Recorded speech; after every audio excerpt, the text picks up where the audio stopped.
welcome to our channel. So we will study about erectile dysfunction today. So erectile dysfunction एक condition होती है, medical disease होती है जो कि पुरुषों में देखी जाती है, ठीक है। बेसिकली पुरुषों में देखी जाती है। इसको शॉर्ट में, इन शॉर्ट हम बोलेंगे ईडी। एंड इम्पोर्टेंस भी इसी को बोला जाता है। कुछ लोग इसको इम्पोर्टेंस के नाम से जानते हैं, इम्पोर्टेंस के नाम से, और इरेक्टाइल डिसफंक्शन के नाम से कुछ लोग इसको जानते हैं, ठीक है। हिंदी में इसको नपुंसकता बोला जाता है ना। ये पुरुषों में देखा जाता है, जिसका यानी कि जो मेल होते हैं उनका पेनिस जो है पूरी तरह से इरेक्ट नहीं हो पाता है, ठीक है। तो यह मेल पेशेंट में ही अधिकतर देखा जाता है, ठीक है। इरेक्टाइल डिसफंक्शन है ना, erectile and dysfunction, okay. Importance पे इसी को बोला जाता है, ठीक है, ठीक है। So let's study about this. Firstly इसकी डेफिनेशन देख लेते हैं, ठीक है। Definition occurs when a man cannot get or keep an erection forms enough for sexual intercourse.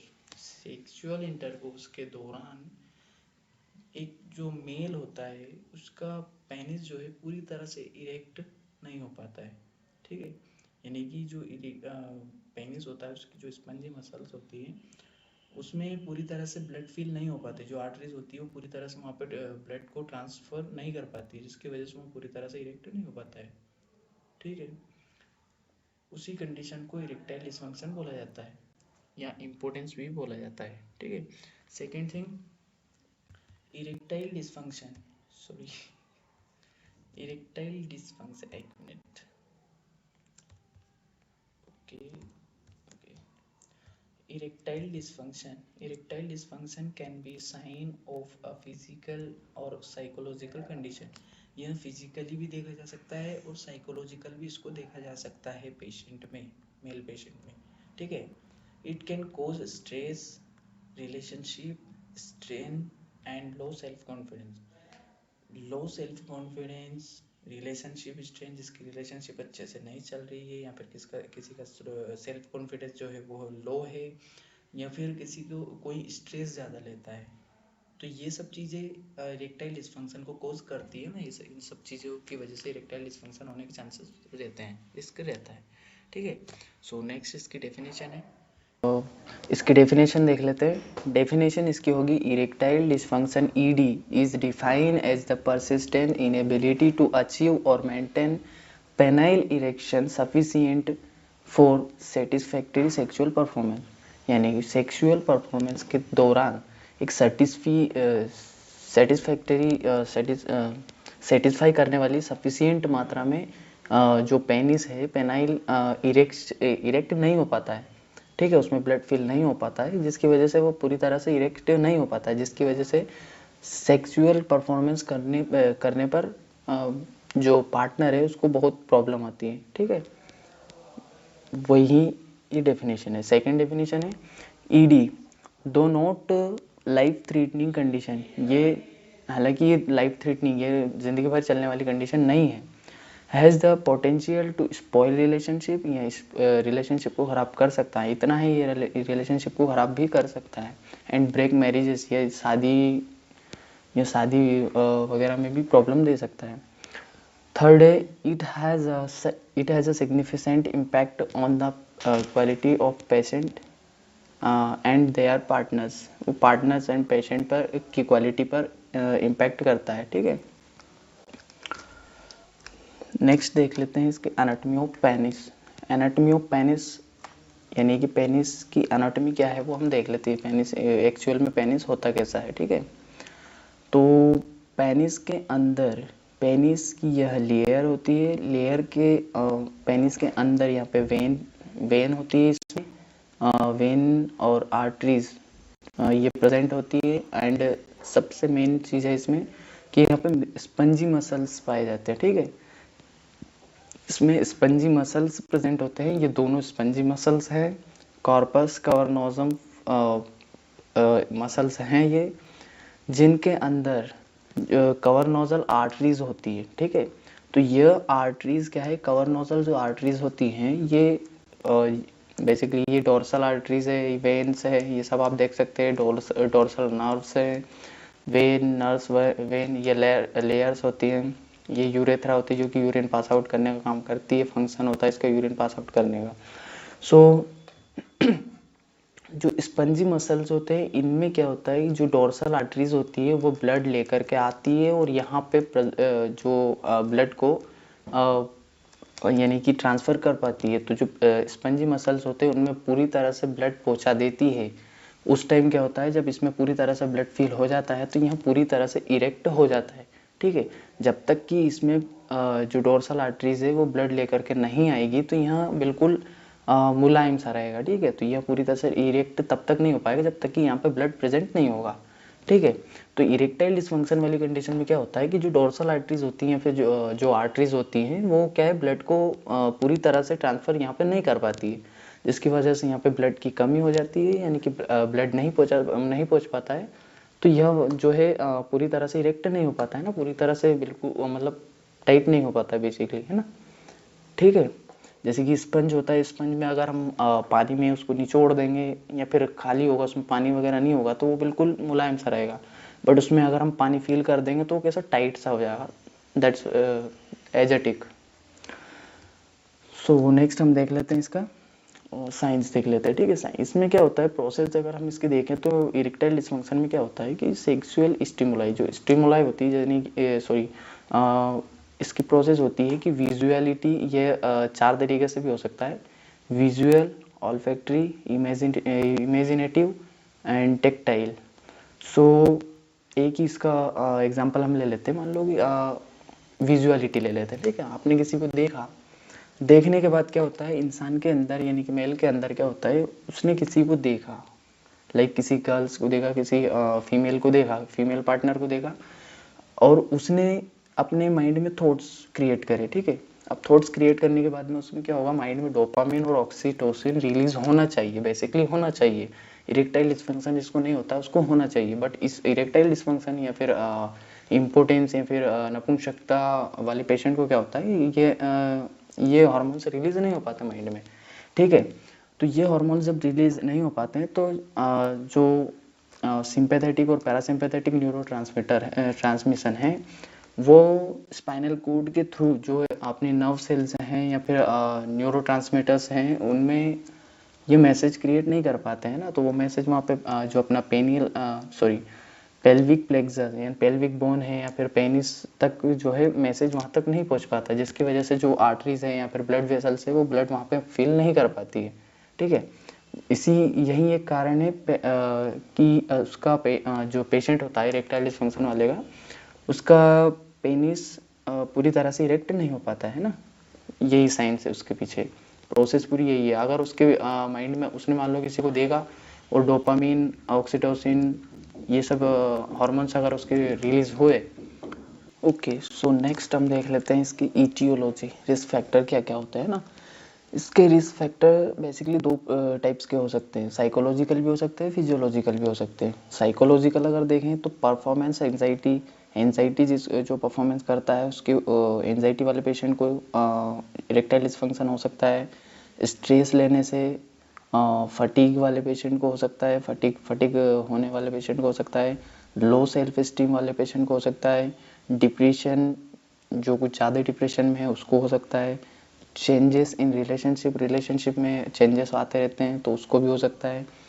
और अगर फिजियोलॉजिकल देखें तो physiologically although egging does not cause ED, multiple age यानी कि मल्टीपल एज जो related factors increase the risk of ED, यानी कि multiple as के बाद या इसका रिस्क, ईडी होने का रिस्क इंक्रीज हो जाता है, बढ़ जाता है ना। मल्टीपल एज यानी कि अप्रोक्स 40 ईयर्स के बाद फिर इसका एक मल्टीपल एज है जिसके बाद यह इरेक्टाइल डिसफंक्शन होने के चांसेस मतलब बढ़ जाते हैं, ठीक है।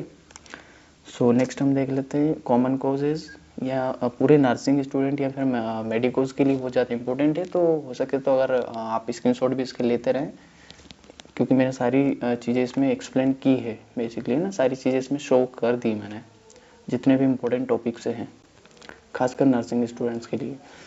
सो कॉमन कॉज अगर देखें, कॉमन कॉजेज इसके देखें तो हार्ट डिसीज़ वाले पेशेंट को हो सकता है, इसके कॉमन कॉजेज के कारण ये हो सकते हैं, हार्ट डिसीज जिसको हार्ट डिसीज है, और क्लोज्ड ब्लड वेसल्स, एथेरोस्क्लेरोसिस वाले पेशेंट को हो सकता है, हाई कोलेस्ट्रॉल होने की वजह से यहाँ हो सकता है, हाई ब्लड प्रेशर होने की वजह से यहाँ पर हो सकता है, डायबिटीज़ वाले पेशेंट को यहाँ हो सकता है, ओबेसिटी होने की वजह से यहाँ हो सकता है, यानी कि मोटापे, जो मोटापे की वजह से भी हो सकता है, इसका एक कारण हो सकता है डायबिटीज़ भी इसका एक कारण होता है होने का।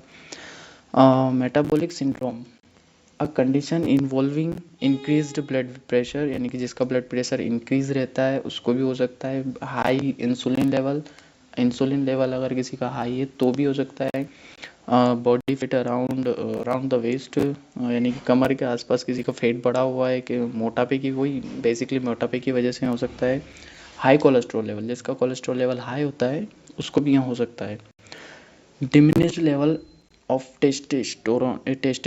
टेस्टेस्टोरन जो हार्मोन होता है, उसका लेवल ऊपर नीचे वाले से होने की वजह से भी यहाँ हो सकता है, ठीक है, यहाँ पे नीचे डाउन होने की वजह से भी यहाँ हो सकता है। नेक्स्ट हम देख लेते हैं इसके कॉमन कॉजेज, ये भी कॉमन कॉजेज यहाँ सब, stress, anxiety, depression, obesity, smoking, lack of exercises, alcohol abuse, diabetes, heart disease, high blood pressure, neurological diseases, total ये सब इसके कॉमन कॉजेज ही हैं, है ना। नेक्स्ट हम देख लें रिस्क फैक्टर्स में मेडिकल कंडीशन, रिस्क फैक्टर में हम देखें इसको मेडिकल कंडीशन, और भी इसके रिस्क फैक्टर है, यानी कि जो कि फर्स्ट है इसका मेडिकल कंडीशंस, पर्टिकुलरली डायबिटीज़ और हार्ट कंडीशन, ठीक है। मेडिकल कंडीशन में क्या क्या आएगा, पर्टिकुलरली डायबिटीज़ वाले पेशेंट कंडीशन, और हार्ट कंडीशन, जिसको हार्ट की डिसीज़ है, कुछ भी हो सकता है, हार्ट की प्रॉब्लम है, उस कंडीशन में भी यहाँ होता है। मेडिकल कंडीशन में ये हो गया। तंबाकू यूज़, जो तंबाकू यूज़ करता है उसको भी ये होने के चांसेस है ना, उसको भी यहाँ होने का रिस्क है, ठीक है। बीइंग ओवरवेट, जिसका वज़न ज़्यादा है, ओवरवेट होता रहता है, उसको भी एक रिस्क है इरेक्टाइल डिसफंक्शन होने का। सर्टेन मेडिकल ट्रीटमेंट, किसी का मेडिकल ट्रीटमेंट हुआ हो, है ना, कोई सा भी मेडिकल ट्रीटमेंट हुआ हो, उसको भी रिस्क है ये होने का। सच एज प्रोस्टेट सर्जरी, किसी की प्रोस्टेट सर्जरी जो होती है उसकी सर्जरी हुई हो, प्रोस्टेट ग्लैंड हो जो होती है, सॉरी, प्रोस्टेट ग्लैंड की सर्जरी हुई हो तो रिस्क होता है, ठीक है, यह रिस्क है एक। रेडिएशन ट्रीटमेंट ऑफ कैंसर वाले पेशेंट को भी, किसी का ट्रीटमेंट हुआ हो कैंसर का, तो उसको भी एक रिस्क है इरेक्टाइल डिसफंक्शन होने का, ठीक है। इंजुरीज की, किसी की कोई सी भी इंजुरीज हो उसकी भी वजह से यहाँ हो सकता है। नेक्स्ट देख लेते हैं डायग्नोस्टिक इवेल्यूशन में क्या क्या होगा। फर्स्ट है physical examination. Basically physical examination तो हर एक पेशेंट का हमें लेना ही होता है ना। सबसे पहले उसको फिजिकली तो हमें चेक करना ही होता है, तो फिजिकल एग्जामिनेशन फर्स्ट है। सेकंड है ब्लड टेस्ट, ठीक है। अगर इसमें सब एक्सप्लेन करूँ तो मैं this might include careful examination of your penis and testicles and checking your nerves for sensation, ठीक है। ये सब आप एक्सप्लेन देख सकते हैं वीडियो, सॉरी ज़्यादा लंबी हो जाएगी इसकी वजह से मैं एक्सप्लेन नहीं कर रहा हूँ। Blood test, urine test, urine analysis, ठीक है, ये यूरिन टेस्ट होता है। सेकंड ब्लड टेस्ट होना ज़रूरी है, फिजिकल एग्जामिनेशन हम करते ही हैं सबसे पहले। अल्ट्रासाउंड करना होता है, डायग्नोस्टिक इवैल्यूएशन में अल्ट्रासाउंड भी करना होता है। नेक्स्ट हम देख लेते हैं इसका ओवरनाइट इरेक्शन टेस्ट। यहाँ एक टेस्ट होता है जो ओवरनाइट, यानी कि नाइट में कितना इरेक्ट हो पाता है पेनिस जो है, कितना इरेक्ट हो रहा है नाइट में, इन नाइट, ओके। तो वो उसका एक टेस्ट होता है, ये भी मेडिकल टेस्ट होता है, ठीक है। और साइकोलॉजिकल एग्जामिनेशन, साइकोलॉजिकल वो क्या थिंकिंग करता है, क्या थॉट करता है, कि कितना उसका परसेप्शन है, टोटली साइकोलॉजिकल एग्जामिनेशन में आ जाएगा, ठीक है। नेक्स्ट हम इसका मेडिकल एंड सर्जिकल मैनेजमेंट देख लेते हैं। मेडिकल में सबसे पहले मैनेजमेंट में हम देख लेते हैं फार्माकोलॉजिकल मैनेजमेंट, यानी कि फार्माकोलॉजिकल मैनेजमेंट में क्या क्या होगा। Oral medication are successful erectile dysfunction treatment for many men they included, first है सिल्डेनाफिल, जिसको वाइग्रा ब्रांड से आती है, सब लोग जानते होंगे बेसिकली वाइग्रा को। यह एक ड्रग होता है जो कि इरेक्टाइल डिसफंक्शन वाली कंडीशन में दिया जाता है पेशेंट को, ठीक है। सेकेंड है टाडालाफिल, टेडालाफिल है सियालिस वाली ब्रांड में आता है, जो कि ड्रग है बेसिकली इसी कंडीशन में इसको दिया जाता है पेशेंट को, ठीक है। वेडेनाफिल, एवेनाफिल, स्टेंड्रा ब्रांड से एवेनाफिल जो ड्रग है ये आता है, जो कि इम्पोर्टेंस वाले पेशेंट को दिया जाता है, ठीक है, इरेक्टाइल डिसफंक्शन वाले पेशेंट को दिया जाता है। तो ये सब ड्रग्स हैं जो कि इसी कंडीशन में हम पेशेंट को दिए जाते हैं, है ना। नेक्स्ट हम देख लेते हैं